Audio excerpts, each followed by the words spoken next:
अस्सलाम वालेकुम नाज़रीन, मैं हूँ आदिल।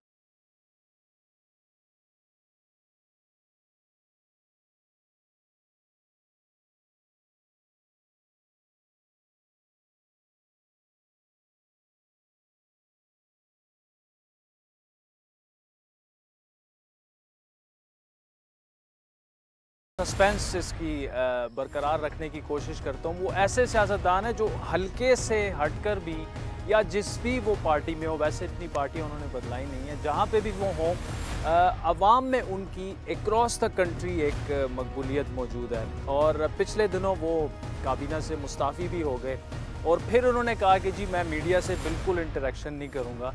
लेकिन बड़ी मुश्किल से हमने उन्हें इंटरव्यू के लिए मनाया और जब मैंने कॉल की तो उन्होंने कहा जी शर्त ये है कि आपको मेरे पिंड मक्को में आना पड़ेगा। तो इस वक्त हम यहाँ पे मौजूद हैं और साथ में उन्होंने वादा ये किया है कि जब आप इधर आएंगे तो आपको देसी अंडे और देसी मुर्गियाँ यहाँ पे हम खिलाएंगे। और एक उनकी मैं आपको दूसरी बात बताऊं कि स्पेशली जब कोरोना शुरू हुआ था, कोरोना की फ़र्स्ट वेव आई थी, तो आपको याद होगा कि मुख्तारे की एक ऑडियो लीक हो गई थी। जी बिल्कुल, हम इस वक्त मौजूद हैं चौधरी नदीम अफजल चंद के डेरे पर और पहले तो उनका बहुत बहुत शुक्रिया, उन्होंने हमें टाइम दिया और ये इस वक्त आ चुके हैं बाहर हमारे। अस्सलाम वालेकुम।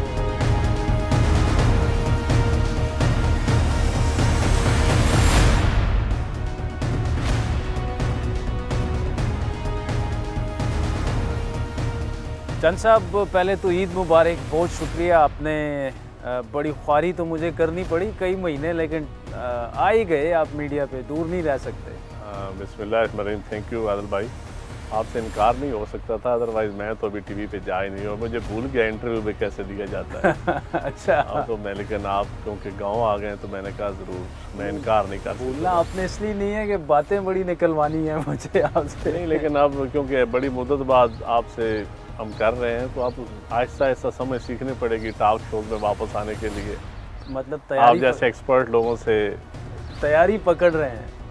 नहीं, तैयारी तो फिर पॉलिटिकल लोग हैं, हम हमें तैयारी की ऐसा ज़रूरत कोई नहीं है। हम तो सियासी बातें ही हम कर सकते हैं, हमने कौन सा वो टेक्नोक्रेट वाली बातें करनी है। अच्छा, ईद पर यूजुअली क्या करते हैं आप? मुझे इतना तो पता है कि आप 3-4 दिन इस्लामाबाद रहते हैं, हल्के के जो काम होते हैं वहाँ पर वो करते हैं, लेकिन फिर 3 दिन आप अपने गांव में डेरे में और सुबह से शाम तक ज़रा बताएं। नहीं, जब मैं ऐसे पीएम था, प्राइम मिनिस्टर साहब के साथ था, उस वक्त मैं हल्के में इस्लामाबाद 3-4 दिन रहता था। अब तो मैं 2 दिन रहता हूँ, मेरे ख्याल अभी 4-5 महीने तो मैं वैसे ही नहीं गया, तो ज़्यादा अब हल्के में ही टाइम देना पड़ेगा। आगे 1.5-2 साल बाद इलेक्शन भी आने हैं, वैसे सियासत भी हमारी हल्के से इतनी गैरहाज़िरी भी नहीं हो सकती और लोगों को साथ मेरे ख्याल हल्के में रहना ज़्यादा और मज़ा भी आता है, इंजॉय भी बंदा करता है। इस्लामाबाद को आर्टिफिशियल सा माहौल लगता है। अच्छा, और मिस फिट तो नहीं समझा अपने आप को इस्लामाबाद में, ये जो आखिरी दिन अभी रह के आए हैं? नहीं, मिस फिट की नहीं, देखें मैंने तो सच्ची बात है कोशिश की है। मिस फिट तो तब बंदा होता है जब बंदा अपनी नेचर से हट के कोई काम करे, तो मैं अपनी नेचर से हट के कर ही नहीं सकता, मेरे से होता ही नहीं है। आपको पता है, वो भी जो मेरी नेचर है, जो मेरी तबीयत है, उसके मुताबिक हम जब कैबिनेट में भी थे तो अपनी राय देते थे, अपनी खुल के बातें करते थे। नहीं है तो अभी अपने फैसला आपका ठीक था, खुश हैं उस पर? मैं खुश हूँ, मैं खुश हूँ, मुझे कोई परेशानी नहीं है, कोई परेशानी नहीं है। रिग्रेट कोई भी नहीं? बिल्कुल। आपको नहीं लगता कि अगर कैबिनेट में होते तो ज़्यादा मौसर तरीके से आप आवाज़ उठा सकते थे? देखिए, बहुत सारी वजूहत थी कैबिनेट्स में। मैं समझता हूँ एक जो मैं राय देता था, बहुत सारे वज़रा नाराज़ भी हो जाते थे और ब्यूरोक्रेसी की, क्योंकि इस वक्त ब्यूरोक्रेटिक जो मॉडल है ना बड़ा हावी है, तो वो भी नाराज़ होते थे। दूसरा, हल्के में मैं टाइम भी नहीं दे सकता था, इलाके में ऐसा लोगों के काम भी नहीं हो रहे थे मेरे, तो लोगों का भी बड़ा प्रेशर था। फिर मैं समझता था कि वहाँ बैठ के मैं डिलीवर नहीं कर रहा, मैं खामखा एक सीट संभाल के मैं बैठा हूँ। तो जब तक ईमानदारी से अपनी प्राइम साहब को अपनी राय देते रहे, वो अभी मैं देता हूँ, जो अपनी राय हो मैं पीएम साहब को SMS भी कर देता हूँ, वैसे भी राय भेज देता हूँ। लेकिन कैबिनेट में खुल के चीज़ें सीखा है, बहरहाल मैंने 3 साल कैबिनेट में बढ़ा। तो पीएम से अभी भी राब्ते में हैं आप? हाँ बिल्कुल, राब्ते कम्युनिकेशन होती रहती? बिल्कुल होती रहती। ये नहीं कहते कि यार क्या कर दिया आपने, वापस आ जाओ? नहीं, उनको पता है मैं वापस क्या करना है। अब इलेक्शन होगा, इलेक्शन लड़ेंगे, हमें कैबिनेट देख लिया, 3 साल कैबिनेट में रह लिया है। बाकी लोग कहीं कहीं से इस्तीफा लिया गया, मैं खुद मैंने दिया है। ये इलेक्शन अगर फ़र्ज़ करें कल इलेक्शन है तो जो तरीके इंसाफ की करदगी रही है, क्या आप समझते हैं उसकी बेसिस पे आप इलेक्शन में जा सकते हैं आवाम में तरीके? देखिए इलेक्शन में तो मेरे ख्याल में जाने में कोई मुश्किल नहीं होगी, लेकिन देखना यह है कि हमारा जो मैनिफेस्टो था उस पर हमने कितने % अमल किया और लोगों को पार्लिमानी जमहूरियत से क्या उनको फ्रूट मिला, क्या लोग हमारी डेमोक्रेसी से मुतमईन हैं या हमारी हुकूमत से। तो ये इलेक्शन जब आता है ना उस वक्त पता चलता है। जब तक हम हुकूमत में होते हैं लोग जो नाराज़ भी होते हैं वो चुप रहते हैं। जो ये असम्बली की मुद्दत ख़त्म होगी, जो हुकूमत ख़त्म होगी, फिर लोग खुल के सामने आना शुरू हो जाएंगे। फिर लोग हमें बताएंगे कि आप हमसे राज़ी हैं या नाराज़ हैं। कोई मेरी ज़ात से होगा, कोई हुकूमत से होगा, कोई हमारी कैबिनेट से होगा, कोई पंजाब हुकूमत से नाराज़ होगा। फिर सारी चीज़ें इकट्ठी हो जाती हैं। तो फ़िलहाल तो कोई इरादा नहीं है कि तहरीक इंसाफ छोड़ दें या? नहीं, मेरा फ़िलहाल कोई इरादा नहीं। अच्छा, इसी पार्टी में रह मैं बैठा हूँ, तहरीक इंसाफ में बैठा हूँ। ठीक है। तो प्राइम मिनिस्टर साहब से ऑब्वियसली मुझे भी बहुत सी चीज़ों का पता है जो हम ऑन एयर या टीवी पे नहीं कह सकते, लेकिन काफ़ी आपके ख़िलाफ़ एक स्ट्रॉन्ग लॉबी भी काम कर रही थी विद इन द कैबिनेट, और स्पेशली जो आप अवाम की बात करते थे उनके अपने मफादात होते थे, स्पेशली जो कॉन्फ्लिक्ट ऑफ इंटरेस्ट की चीज़ें आप उठाते थे काबीना में। पीएम को तो स्टैंड लेना चाहिए था आप पर। देखिए पीएम साहब स्टैंड लेते भी हैं, मुझे पीएम साहब की ज़ात से कोई शिकवा नहीं, लेकिन जो कैबिनेट का एक जो स्ट्रक्चर है ना, जो कैबिनेट है, जैसा इंस्टीट्यूशनल रिफॉर्म्स है, मैं कहता हूँ इस मुल्क में रिफॉर्म्स की बहुत ज़्यादा ज़रूरत है। पीटीआई रिफॉर्म्स जमात बन के आई थी। लोकल बॉडीज़ इलेक्शन में समझता हूँ आज तक ना होना ये हमारे लिए एक अच्छी चीज़ नहीं है। अगर इस मुल्क में आपने जेन्युइन तब्दीली लानी है तो आपने लोकल बॉडीज़ इलेक्शन। दूसरा जो मैं कैबिनेट में कहता था कि जो ब्यूरोक्रेटिक रिफॉर्म्स है ना, इस ब्यूरोक्रेसी के मॉडल में पाकिस्तान तरक्की नहीं कर सकता, दुनिया में कहीं नहीं है ये। अब ब्यूरोक्रेटिक रिफॉर्म्स जो होनी चाहिए थी, फॉर एग्जाम्पल इशरत हुसैन साहब बहुत मंजे हुए आदमी हैं, लेकिन वो रिफॉर्म्स कर नहीं पा रहे जो लोगों को महसूस हो। ये मैं कैबिनेट में भी कहता था कि लोगों को रिफॉर्म्स नज़र आनी चाहिए कि उनके इदारे जो हैं वो डिलीवर करना शुरू हो गए। तो इस हवाले से मैं समझता हूँ कि पॉलिटिकल इनपुट जो थी ना वो बहुत कम थी, ठीक, ब्यूरोक्रेटिक इनपुट ज़्यादा है, और ब्यूरोक्रेसी नहीं चाहती रिफॉर्म्स। मैं ईमानदारी की आपको बात बताऊँ, क्योंकि वो तो बेनिफिशरी है। बेनिफिशरी जो हो वो अपना बेनिफिट कैसे छोड़ेगा? यही बातें जब आप टॉक शो में बैठ के करते थे और पीएम साहब को क्लिप चले जाते थे, वो नाराज़ हो जाते थे आपसे, काबीना में कहते थे नदीम ये क्या कर दिया है फिर? नहीं, मैंने कभी ऐसी कोई बात नहीं की जिससे मैं कोई ब्लैकमेल किसी को बात अगर मैं को करूँ तो मैं या तो उस बात की बुनियाद पर किसी को ब्लैकमेल करना चाहूँ या एक्सप्लॉइट करना चाहूँ या मैं कोई उससे मफाद लेना चाहूँ। जो मैं बेहतर समझता हूँ, जो मेरी राय है, मैं अपनी पार्टी को कभी डैमेज नहीं करता, हुकूमत को कभी डैमेज नहीं करता, लेकिन अपनी राय जो आज़ादी आए। मैं पॉलिटिकल वर्कर, मैं कौन सा सरकारी मुलाजम हूँ कि मैं मतहत हूँ किसी के? मैं पॉलिटिकल वर्कर हूँ। पॉलिटिकल वर्कर का काम ही होता है कि अपनी आज़ादाना राय अपनी दे, पार्टी के अंदर दे, पार्टी के बाहर मीडिया के ऊपर जब आपको बात करे वो ऐसी बात ना करे जिससे उसकी पार्टी या हुकूमत डैमेज हो, लेकिन लोगों की बात ज़रूर करे ताकि लोगों को पता हो ये हमारा नुमाइंदा है। क्या आप नहीं समझते कि आज की पाकिस्तानी सियासत में आप जैसे पॉलिटिकल वर्कर जो कि इख्तिलाफ राय का इज़हार बड़ा खुल के करते हैं हर फोरम पे, चाहे वो काबीना हो चाहे वो मीडिया हो, अगर अपनी पार्टी भी कुछ गलत कोई पॉलिसी हो और आप उससे एग्री नहीं करते, आप बड़ा खुल के करते हैं, आप जैसे लोगों के लिए जगह और स्पेस जो है वो श्रिंक हो रही है, कम होती जा रही है। लेकिन आदिल भाई ईमानदारी की बात जो है कि पॉलिटिक्स तो ही कोई नहीं रही, और पॉलिटिकल जमातों के अंदर तो बिल्कुल ही सियासत को नहीं, मैनेजमेंट हो रही है। कोई ऐसे फोरम नहीं है जहाँ पे कोई वर्कर की बात आए, वर्कर का कोई सजा जजा के लिए वर्कर के लिए अमल हो, कोई ऐसे फोरम नहीं है। ये बदकिस्मती है हमारी सियासी जमातों के अंदर, और इसी वजह से सियासी जमातें कमज़ोर हो रही हैं। अब देख लें सारी सियासी जमातें, मैं समझता हूँ सियासी निज़ाम जो कमज़ोर हो रहा है ना, उसका मतलब है सियासी जमातें कमज़ोर हो रही हैं। मतलब सियासत नहीं हो रही, पॉलिटिकल मैनेजमेंट हो रही है। क्या हम ये कह सकते हैं कि बेनज़ीर भुट्टो की शहादत के बाद, सैड डिमाइस के बाद, तकरीबन पाकिस्तान की तमाम सियासी जमातों का सियासी मैदानों में भी बड़ा तेज़ी से डिक्लाइन हुआ है? बिल्कुल डिक्लाइन हुआ है जी। उसकी वजह यह है कि एक तो जो ऊपर लोग बैठे हुए हैं ना, वो किसी नई एंट्री भी नहीं होने दे रहे पॉलिटिकल जमातों में। आप देख लें चंद लोग होते हैं जो क़यादतों के नज़दीक होते हैं, वो बंदे को कोई पढ़ा लिखा आदमी आना चाहे, कोई एनर्जेटिक को मेरे से बेहतर आना चाहेगा ना, तो मैं उसको नहीं आने दूँगा। मैं कहूँगा मैं जो 7 सीट पे बैठा हूँ मैं सीट को छोड़ूँ, यही अलमिया होता है। और फिर जो पॉलिटिकल जमातों के जो स्ट्रगल के दिन के साथी होते हैं वो और होते हैं। जब फल पक चुका होता है फिर और साथी होते हैं, और वो फिर जब सिस्टम ख़त्म होता है वो फिर गायब हो जाते हैं।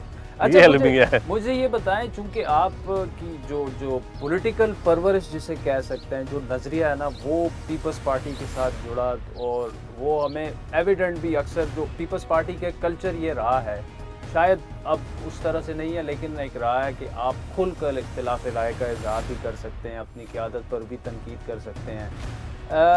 इस वक्त पीपल्स पार्टी जहां खड़ी है, स्पेशली उसमें मतलब अब फ़र्ज़ करें अली अमीन गंडापुर ने जुल्फ़िकार अली भुट्टो साहब को गद्दार कह दिया, पीपल्स पार्टी उस तरह से जवाब नहीं दे सकी। हालांकि भुट्टो साहब बहुत बड़े, मेरे ख्याल में पाकिस्तान की पॉलिटिकल हिस्ट्री में जितनी उनकी मकबूलियत थी या उन्होंने जो किया, खैर उनके मुखालिफिन कुछ और भी कहते हैं, उस पर भी दो राय मौजूद हैं, लेकिन पीपल्स पार्टी में शायद वो जान नहीं रही।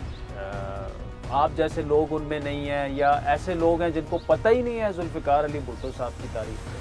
देखिए, मेरे ख्याल में तारीख़ है, अब जो भुट्टो साहब के साथ जिन्होंने काम किया था वो तो यकीनन बहुत सारे लोग यहाँ सियासत से रिटायर हो चुके हैं या दुनिया से जा चुके हैं या सियासत छोड़ चुके हैं। लेकिन जहाँ तक तल्लक है, अब जाके जो पीपल पार्टी ने जो रिएक्शन देना था वो उस लेवल पर उनको, मेरे ख्याल में उनके वो पार्टी का वो फ्रेमवर्क जो होता है ना, हायरार्की मौजूद नहीं है फील्ड तक।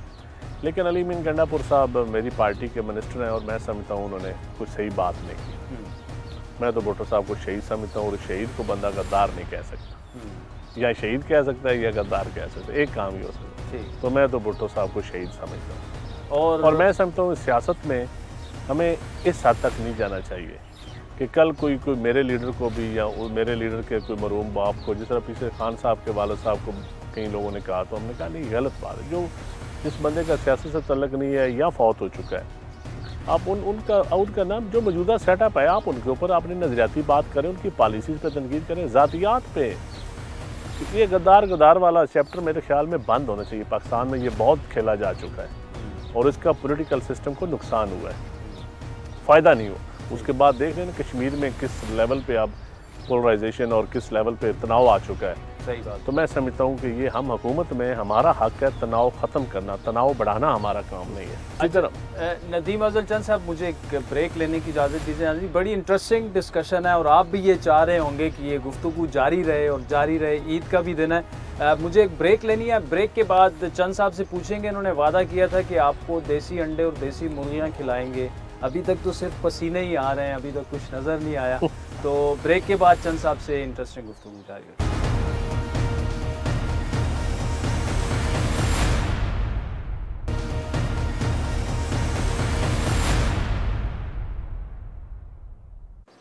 वेलकम बैक नाज़रीन, हम नदीम अफजल चंद साहब के साथ मौजूद हैं। चंद साहब, ये बताइएगा कि बड़ा आप जिक्र करते रहते हैं, हमें भी दावतें देते रहते हैं, इस्लामाबाद से निकल आएँ, आर्टिफिशियल शहर है, हमारे पास आएँ, देसी अंडों और मुर्गियों की बात होती है। फार्म ज़रा कुछ बताएं कि कितना फार्म में कितनी आपने, क्या कहते हैं, भैंसों को मजे कहते हैं ना, मजे कहते हैं। नहीं, भैंसें और गाय का तो माशाल्लाह बहुत अच्छा, हमारा पुराना फैमिली का एक समझे वालिद साहब ने भी रखा था। अच्छा। और अंडे जो देसी हैं वो तो खैर हमारे इलाके में वैसे मिलते हैं। आपने खाने हैं अंडे के? गर्मी में आप खाएंगे देसी अंडे कह रहे हैं।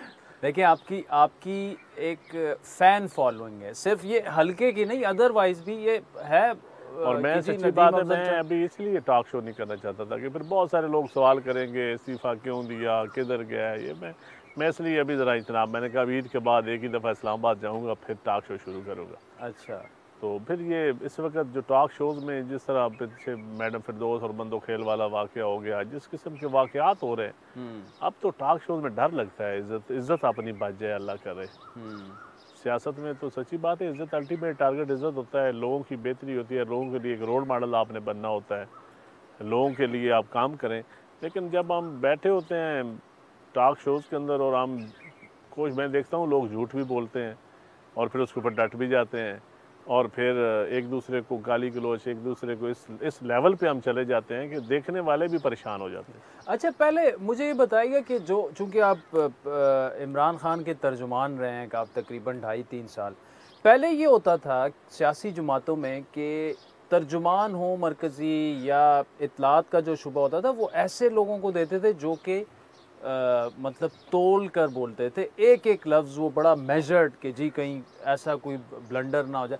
इस वक्त सिचुएशन ये है कि जिन लोगों में सोचने की भी कैपेसिटी नहीं है ना, पहली क्वालिफ़िकेशन ये है कि आप बग़ैर सोचे जो बंदा बोल सकता है, जो तेज़ बोल सकता है ना, जिसकी आवाज़ ऊंची हो, उसको तर्जुमान बना दिया जाता है। देखिए मैं किसी बंदे के बारे में राय तो नहीं दूंगा, ये आपकी अपनी राय है, मैं उससे पता नहीं मैं भी बंदों की बात किसी की, लेकिन मैं समझता हूँ कि हर बात का जवाब देना भी कोई ज़रूरी नहीं होता। और हमारे यहाँ हर बात के ऊपर टॉक शो करना या ट्विटर पे जाना या टिकर चलवाने, ये मैं इसको तर्जमानी नहीं समझता। मैं समझता हूँ कि जब आप प्राइम मिनिस्टर लेवल के या चीफ मिनिस्टर या पॉलिटिकल पार्टी, किसी की पार्टी के हेड भी हो आप, वो पार्टी बेशक इक़्तिदार में हो, जब इवन आप उसके स्पोक्स पर्सन है तो आपको पॉलिसीज़ के ऊपर सिर्फ सही है। फिर जो आपका लीडर है, जिसको आप स्पोक्स पर्सन है, उसको बोलना ना पड़े आपके बोलने के बाद, और आप उसकी चीज़ को फॉलो करें, सफाइयाँ ना देनी पड़े, तो और आप अपने लीडर के लिए और आप बोलें और परेशानियाँ पैदा कर दें। सही। या मैं किसी के लीडर को गालियाँ दूं तो वो मेरे लीडर को गालियाँ देना शुरू कर दे, तो ये मैं इसको तर्जमानी नहीं समझता। अच्छा, एक परसेप्शन ये है, बल्कि मैं खुद ये समझता हूँ कि ये ठीक दुरुस्त परसेप्शन है कि पीटीआई को सबसे ज़्यादा नुकसान खुद पीटीआई के वज़रा के गैर ज़रूरी बयानात ने पहुँचाया। देखिए वज़रा में भी दो किस्म के लोग हैं, एक हैं पॉलिटिकल लोग जिनकी कोई पॉलिटिकल ट्रेनिंग है, जो इलाके के लोगों से एक एकेडमी के ज़रिए ऊपर गए हैं, एक प्रोसेस के ज़रिए गए हैं। कुछ लोग होते हैं जिनको ये इस प्रोसेस से नहीं गुजरे, जो वारिद हो जाते हैं ऊपर। तो नहीं मैं आप कह सकते हैं वारिद, मैं आज पहली दफ़ा आपसे बात कर रहा हूँ, तो पहले दिन ही ना आप नहीं मेरे ऊपर FIR कटवाएं तो मैं समझता हूँ पहले दिन FIR नहीं, आहिस्ता आहिस्ता FIR तो शायद बहुत होती हैं और कोई नहीं खैर होती है, मेरे एक ज़िंदगी का हिस्सा है। लेकिन मैं समझता हूँ कि मोहतात रहना चाहिए और पॉलिटिकल बात करनी चाहिए और इखलाक के तहजीब के दायरे में, और ऐसी बात करें कि यंगस्टर जो नई आने वाले बच्चे बच्चियाँ आपकी बात सुन रहे हैं, उनको सियासत से मोहब्बत पैदा हो, सियासत से नफरत ना हो।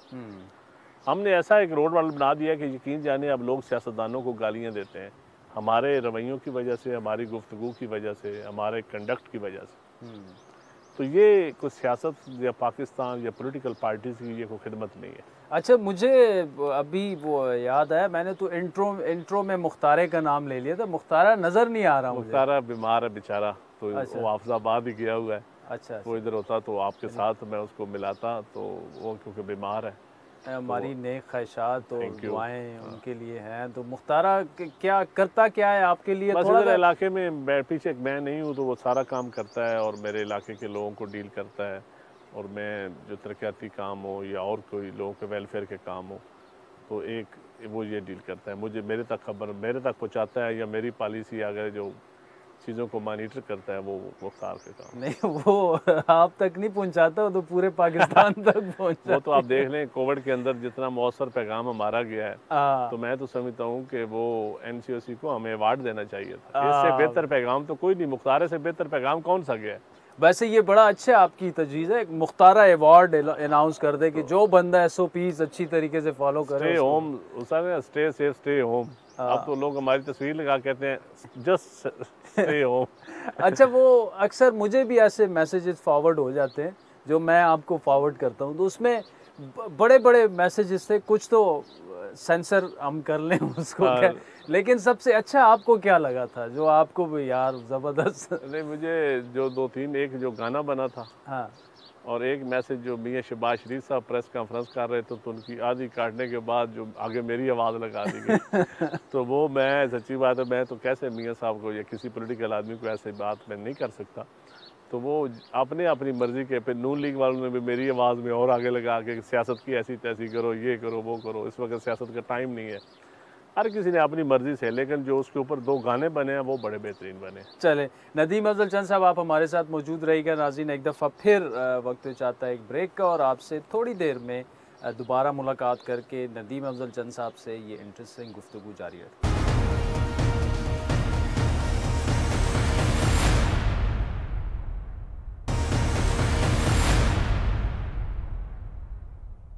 Welcome back. नदीम अफजल चंद साहब, अभी भी तकरीबन 150-200 बंदा आपके पास बैठा हुआ है। बहुत से लोग तो ईद मिलने भी आएंगे, लेकिन यूजुअली भी आपसे अक्सर सुनते रहते हैं कि सैकड़ों की तादाद में लोग आते हैं।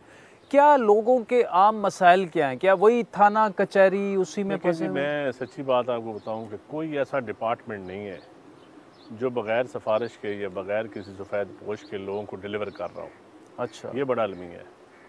लोगों के थाना कल्चर तो बिल्कुल कोलैप्स कर गया है। कोई बिल्कुल लोगों को तहफ़्फ़ुज़ नहीं मिल रहा, थाने में नहीं मिल रहा।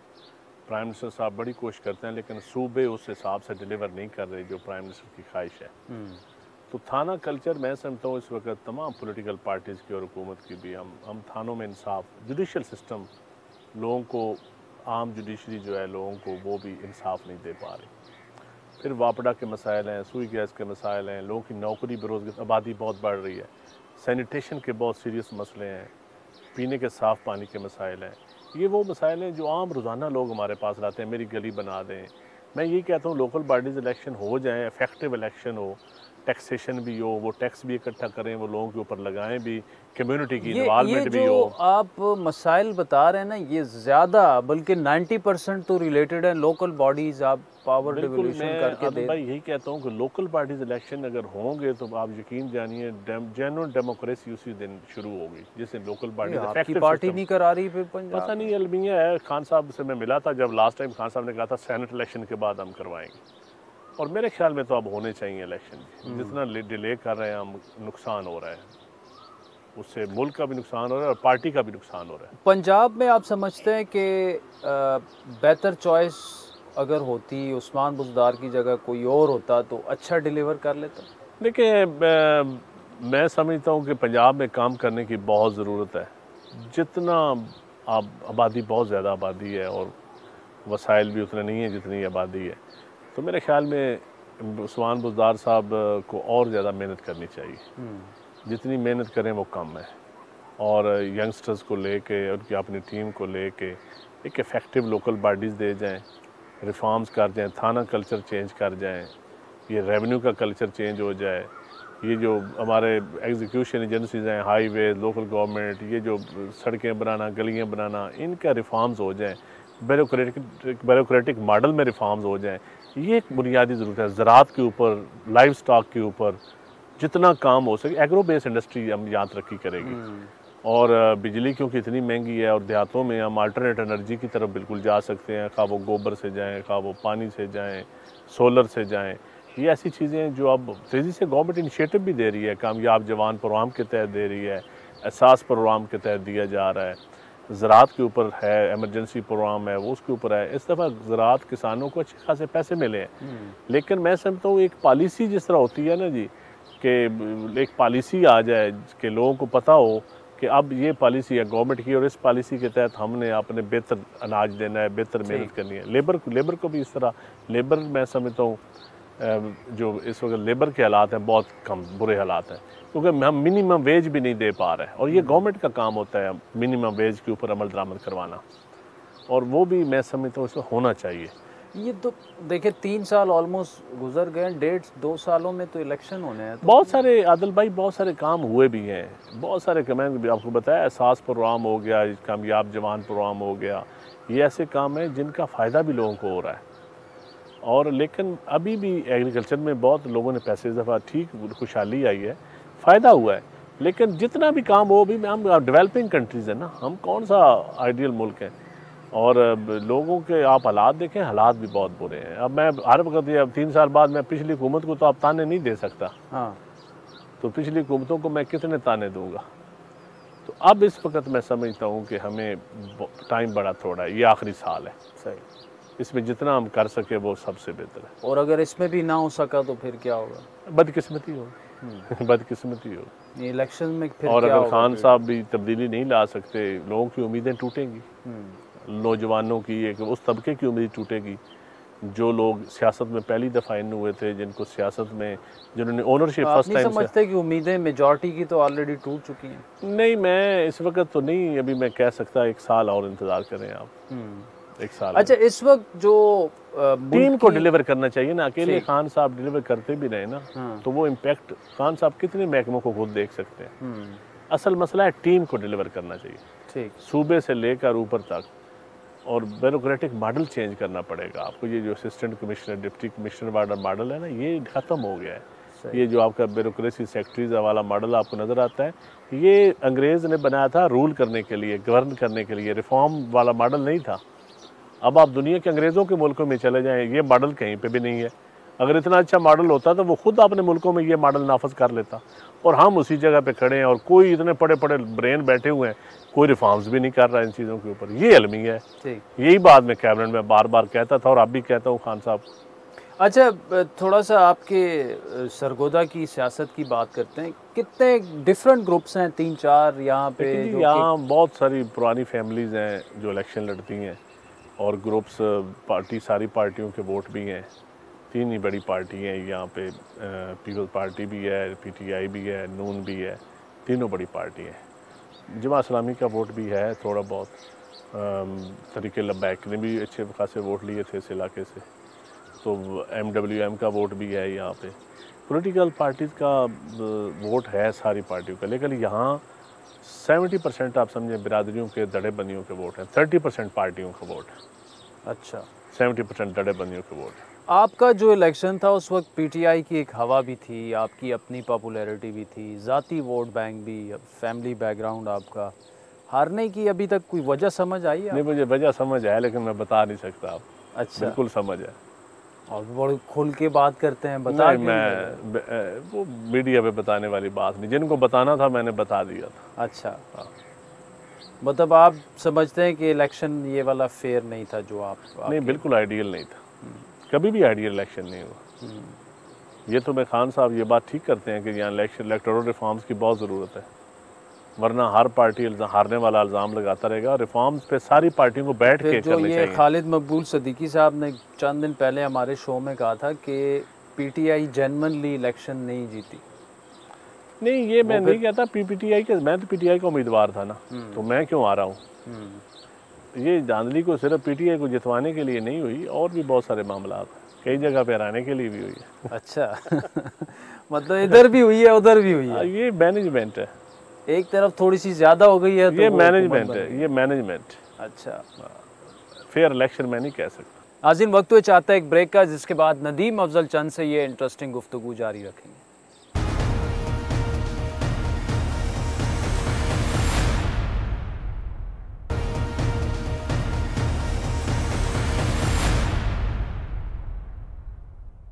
वेलकम बैक नाज़रीन, नदीम अफजल चंद साहब हमारे साथ मौजूद हैं। आइंदा इलेक्शन भी अपनी ही सीट से लड़ेंगे? बिल्कुल लड़ूंगा इंशाल्लाह। अच्छा। शायद MP की सीट पे भी लड़ूँ। अच्छा, हाँ। चीफ मिनिस्टर बनना है आइंदा? जो मुकद्दर में हो जी, ये तो हम कौन सा ख्वाहिश भी कहते होनी चाहिए, ख्वाहिशें होनी चाहिए, टारगेट होना चाहिए, बाकी में जाना अल्लाह ताला है। पार्टियों के अंदर रहते हुए आपकी बारी आ ही जाती है। पैसे कितने, कोई 8-10 अरब बना लिए होंगे आपने? मुझे जितने पैसों की ज़रूरत है, मौला ने साइकिल से लेके आज तक गाड़ी भी दी है, साइकिल भी ख़रीदा है 1300 रुपए का, और गाड़ी भी ख़रीदी है। हर ज़िंदगी में हर मौके पे अपनी हर ख्वाहिश पूरी हुई, शुक्र अल्हम्दुलिल्लाह। ये नहीं बताया कितने पैसे कमाए आप? नहीं, मैं ये नहीं कह रहा करप्शन से कमाए, वैसे भी बंदा मैं करप्शन पे लानत भेजता हूँ। मैं कहता हूँ अल्लाह ताला नसीब ही ना करे आप अपने बच्चों को वो पैसा खिलाएं। तो रह गई बात, शुक्र अल्हम्दुलिल्लाह मौला ने। अच्छा, जब आप मैं सरमायादार नहीं हूँ, ये सरमायादार नहीं हूँ, ना मैं बनना चाहता हूँ। जिम्मेदार हैं आप? मैं जिम्मेदार हूँ। अच्छा, मुख्तलिफ शहरों वगैरह में भी आप जाते हैं तो आप वाकई ही पॉपुलर हैं, कैसा रिस्पांस कैसा मिलता है और महसूस कैसा होता है कि सिर्फ? देखिए जी, सच्ची बात है, मैं तो लोगों को मिलते हुए हमेशा कोशिश करता हूँ आजिज़ी के साथ मिलूँ, और लोग भी इज़्ज़त करते हैं। वोट नहीं भी देते तो लोग अल्लाह की मेहरबानी से ये कोई नहीं कहता कि मेरे साथ जुल्म किया आपने, या कोई विक्टिमाइजेशन करते हैं या कोई इस किस्म के। इस लिहाज से मेरा ज़मीर मुतमईन है। अच्छा, मुझे ये बताएं, आखिरी पॉलिटिकल एक हार्ड कोर सवाल ये है कि सिविल मिलिट्री रिलेशनशिप जो है ये अभी इम्बैलेंस हैं, बैलेंस हैं, या आप समझते हैं कि मिलिट्री या इस्टेब्लिशमेंट को थोड़ा सा 1-2-3 स्टेप्स पीछे हो जाना चाहिए और सियासी लोग? देखिए, मैं समझता हूँ सिविल मिलिट्री रिलेशन बहुत अच्छे होने चाहिए। इस खित्ते में बड़ी ज़रूरत है सिविल मिलिट्री रिलेशन अच्छे होना, लेकिन हमारी इस्टेब्लिशमेंट को या हम पॉलिटिकल क्लास को, हर क्लास को, ये हर वक्त जो हम फ़ौज को दरमियान में लाते हैं, ये हम अपने इदारे के साथ ज़्यादती करते हैं। खा वो सियासतदान लाएं, खा वो हम फौजी खुद लाएं। ये ज़्यादती है, क्योंकि फ़ौज एक ऐसा इदारा मैं समझता हूँ रहना चाहिए जो आम आदमी का भी इदारा हो। आम आदमी से लेकर ख़ास आदमी तक, किसी एक फ़र्द का या एक पार्टी का ये नहीं होना चाहिए, क्योंकि इसके ऊपर कोई उंगली ना उठा सके। इसमें मेरा भी किरदार है एज ए पोलिटिकल वर्कर कि मैं अपनी फ़ौज की इज़्ज़त बताऊँ, इसमें आपका भी किरदार है, इसमें जर्नैलों का भी किरदार है, इसमें उन पावरफुल लोगों का भी किरदार है जो फ़ौज के भी बेनिफिशरी हैं, ठीक, उनका ज़्यादा किरदार है। तो मैं समझता हूँ बैलेंस अगर होगा, हम जितना पसे पर्दे के पीछे फ़ौज रहेगी उतना बेहतर होगा। पॉलिसी रियासत के साथ फ़ौज खड़ी हो, रियासत का एक हिस्सा है, मजबूत होनी चाहिए। इस खित्ते में अगर हमारी फ़ौज मजबूत नहीं होगी तो ये मुल्क का नुकसान होगा, और इस अगर अवाम फ़ौज से मोहब्बत नहीं करेगी तो वो भी मुल्क का नुकसान होगा। और अवाम से ओन करे, आम आदमी भी फ़ौज को ओन करे, चारों सूबों का हर बंदा ओन करे, तो ऐसी पॉलिसीज़ होनी चाहिए। उसको आप सिविल मिलिट्री रिलेशन का नाम दे लें या कोई और नाम दे लें।